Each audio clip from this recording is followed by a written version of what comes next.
Lori Hutt. Hello, so I'm Lane, that's Will, this is David, and we are from Southern Door High School. Today we're going to be performing the piece Russian Melodies, arranged by Greta Kanava. This piece is separated into 3 different movements, starting with Troika, then Volga River, then Meadowland. An interesting piece that we find really fun about this piece is that most of the time, especially throughout the first movement, there's staggered entrances where some will have a solo, would add on another part, and then the last part would add on 2 measures later. And one of the main problems we've had throughout this piece is Russian. I guess. 1, 2, 2, 2.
Don't put it away quite yet. I'm gonna make you try a few things. Did you guys enjoy doing this together? Oh, yeah, definitely. Are you friends? Yeah. Okay, well, that is clear, which I think that nobody was trying to say like, hey, you should listen to me, I can play better than this guy, which is good. Overall, you guys had a very good balance and blend. You could play out a little bit more in some of those spots, but one thing I noted on here is that dynamic-wise was really, really good, because sometimes, well, you know, saxophone's not the easiest to play quietly, especially when you're way up in the high register, right? It's hard to play quietly up there, so you did a great job at that. And playing tenor, it's so much easier to play louder than altos, and you did a good job at not overplaying from them, so nice job there.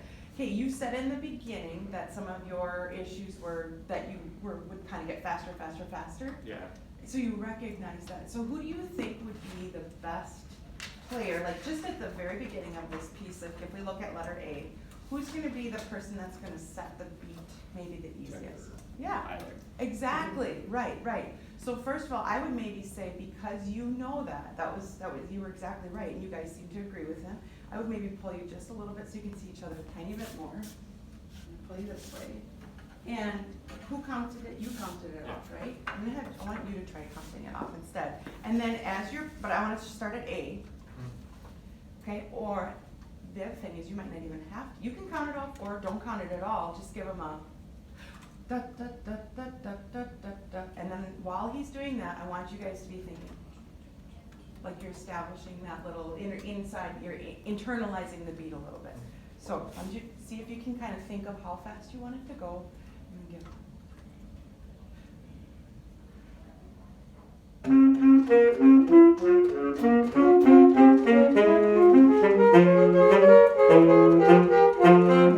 Okay, so do you know who was ahead? You guys or you? Felt like us, the alto. He was ahead.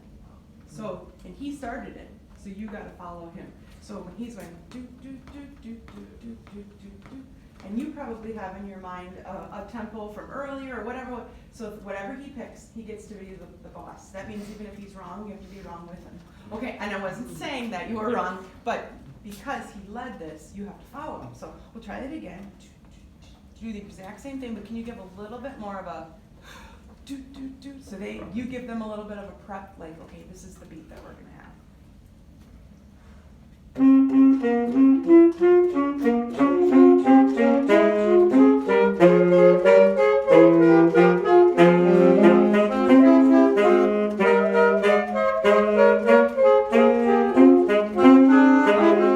That was really good.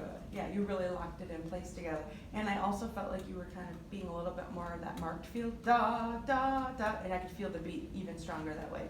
So that's good. You didn't overpower them, but you kind of laid down and established that beat. Then I think you'll be able to kind of lock that in better. One thing though that was really good, to your credit, was that when you did get off at the beginning, we got to about measure 20, and you guys knew right away, we're not together. And then you moved on after you finished that part, which is good, because then you got back on track. There was never a point in this piece. Sometimes when I judge, people are way off and they have no clue that they're off because they're not used, they don't have no idea what the other people's parts are like. Now I don't know, does your music have, oh, you just have the one part, so you obviously know what the other parts are supposed to sound like. If you had this, it'd be easier because you could see the parts, but you don't. So you have definitely taken time to listen to each other and to know who has what where. So if you can kind of just establish that beat, like who has it, I think maybe the hardest spot to feel the beat, what is that letter E? Because you go 3/4, it's very soloistic, right? And then all of a sudden there's a 2/4 in the middle of it. It's like, what exactly is happening here? So, and you played the solo there. So even in that part, because you had the held note right before E, do, do, do, because it just sort of seemed like you had a pause, appropriate, but then you started, and we didn't know what that beat was. Somewhere along the lines, you guys agreed that this is what we're calling 72, or however fast you decided you were gonna play it, but you wanna kind of get that beat going before you start. And then the moving parts can kind of be your helpers for the beat. So if you're going da da da da da da da da da, you're helping give the beat that way. Let's try at letter E and do that. I'm just gonna give you 1, 2, and they can come in. Ready? 1, 2.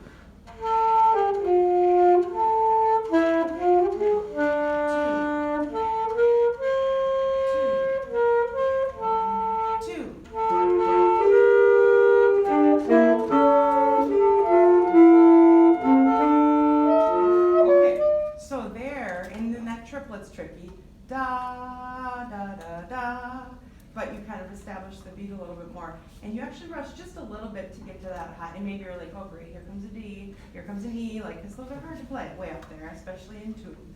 And you also can be quiet, which you did a nice job of. But, so then anytime in here, because it's slow, when you have the moving part, you can kind of give it a little bit more of an accent on that to help that go. But overall, this was very nice. Thank you for playing today. Thank you.